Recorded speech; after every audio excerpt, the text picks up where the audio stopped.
강남 아파트가 경매로 나온다. 이거 상상이나 해보셨나요? 불과 몇 년 전까지만 해도 강남은 불패다라는 말 너무 당연하게 들렸습니다. 그런데 지금은 달라졌습니다.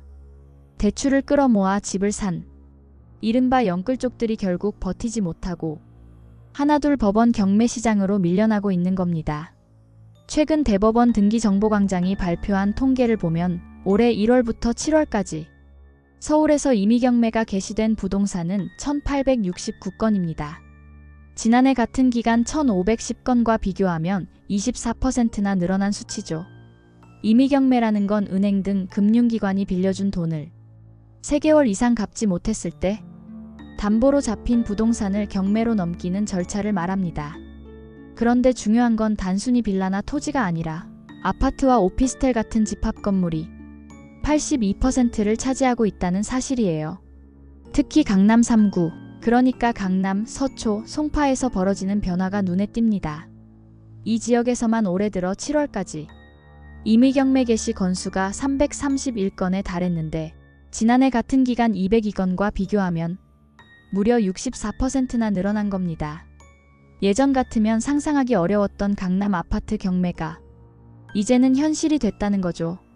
전국적으로도 임의경매 건수는 7개월 동안 33,000건을 넘겼습니다. 그럼 왜 이런 일이 벌어진 걸까요?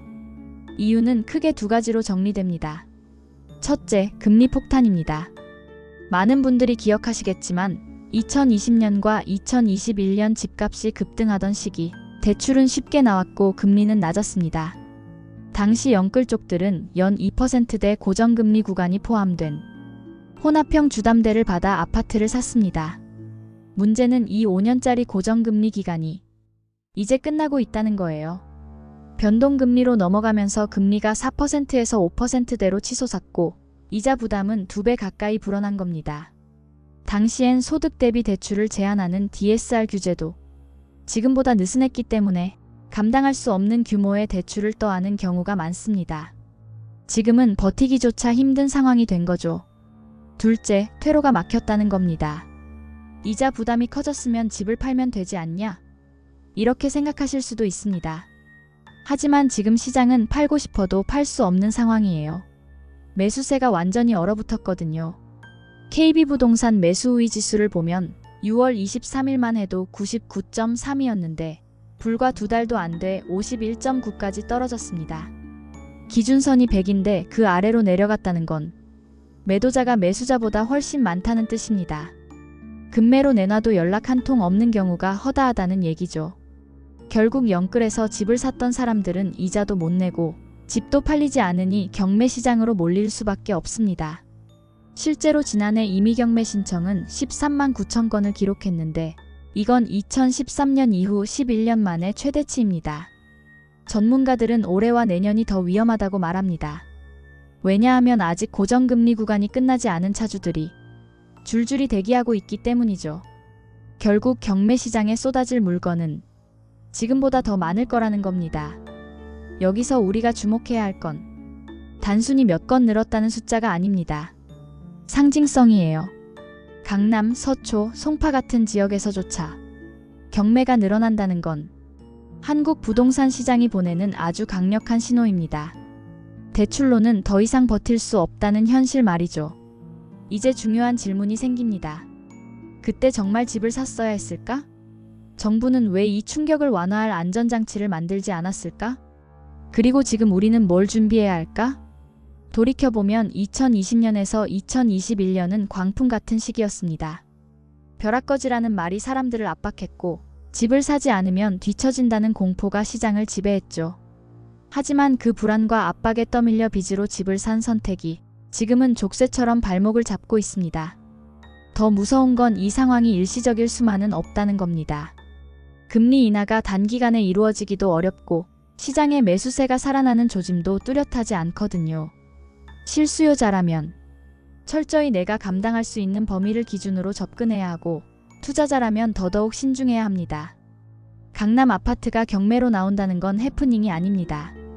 한국 부동산 시장의 균열을 보여주는 상징적인 사건입니다. 이제는 숫자뿐만 아니라 흐름과 구조를 봐야 합니다.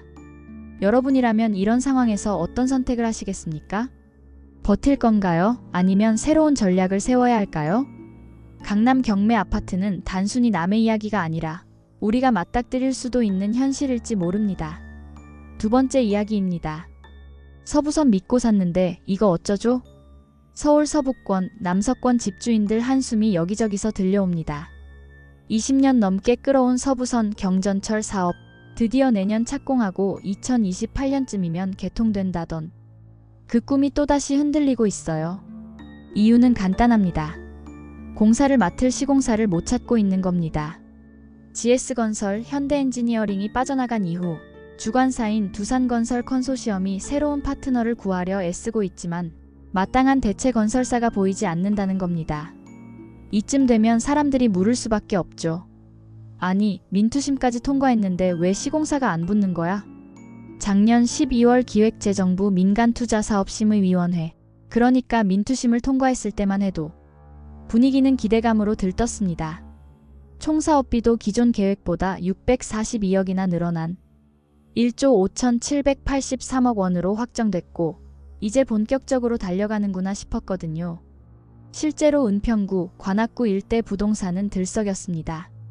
백년산 힐스테이트, SK뷰아이파크, 그리고 명지대역 인근 단지까지 매물이 오르면서 드디어 교통 불편 해소되나 보다 하는 희망이 피어났던 겁니다. 그런데 정작 건설사들은 냉정했어요. 지금 공사비로는 사업성이 안 나온다. 인건비, 자재비 다 올랐는데 이 예산으론 못한다. 이게 그들의 입장이었습니다. 게다가 서부선은 단순한 아파트 건설이나 소규모 토목이 아닙니다. 은평구 세전역에서 시작해 관악구 서울대 입구역까지 16.2km를 가로지르는 대규모 도시철도입니다. 안전과 기술 경험이 무엇보다 중요한 사업인데 적당히 아무 건설사 붙였다가는 문제가 커질 수밖에 없죠.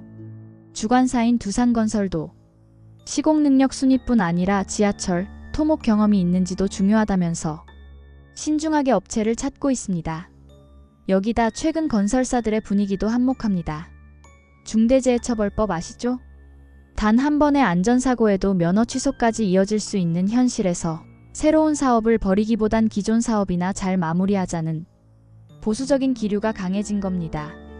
게다가 최근 대형 건설사들이 사고로 곤욕을 치르다 보니 정작 이런 큰 사업을 할 만한 회사도 줄어든 게 현실입니다. 결국 서부선은 또다시 지지부진 모드에 빠져버렸습니다. 자, 그러면 지역 부동산은 어떨까요? 한마디로 숨고르기 상태입니다.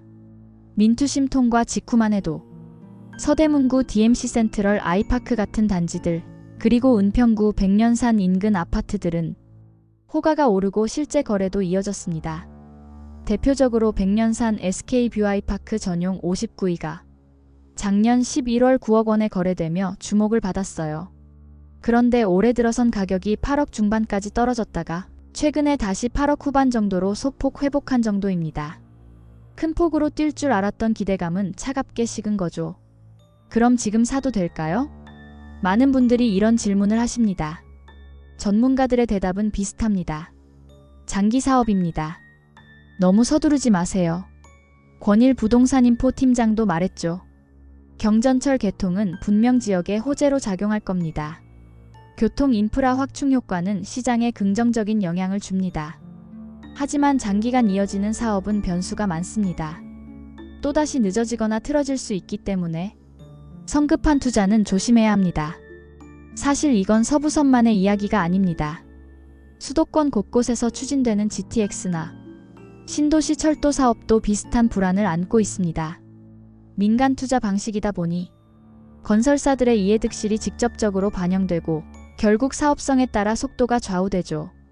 정부와 지자체는 호재다, 교통혁신이다 강조하지만 건설사가 돈이 안 된다고 발을 빼면 그대로 지연되는 게 현실입니다.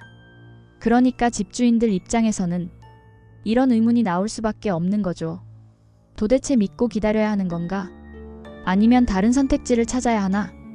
특히 은평구, 서대문구, 관악구 주민들 입장에서는 서부선이 단순한 호재를 넘어 삶의 질 문제와 직결됩니다.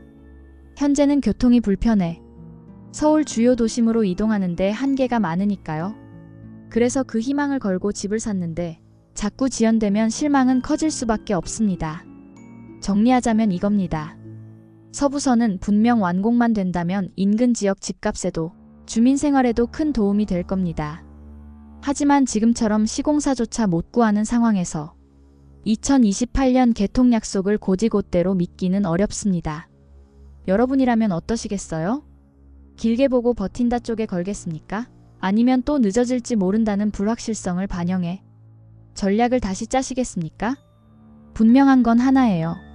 부동산 시장에서 교통호재는 강력한 무기지만 언제 완공되느냐가 핵심입니다. 종이 위의 계획은 호재가 아니거든요.